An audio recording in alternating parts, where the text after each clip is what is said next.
I'm Ryan Phillips. I'm a communication major here at Monmouth College. I minor in journalism and sports info, and I am a senior. It's my last semester here at Monmouth College. I interned at the Gateway Grizzlies baseball organization in Sauget, Illinois. The biggest thing I learned at the organization is troubleshooting, and working in media and video production and entertainment for a bunch of fans. Troubleshooting is the most important thing you could do as a person in media.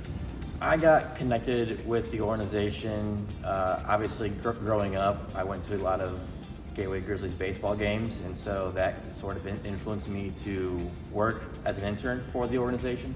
So one class I took here at Monmouth College was vocational and discernment with Lori Walters in the communication department. And this was one of the most important classes for me. I built a really good resume, and they helped me prepare myself to be in the position to do interviews with important leaders in organizations. And I'm really happy that I took that course and was able to have that under my belt.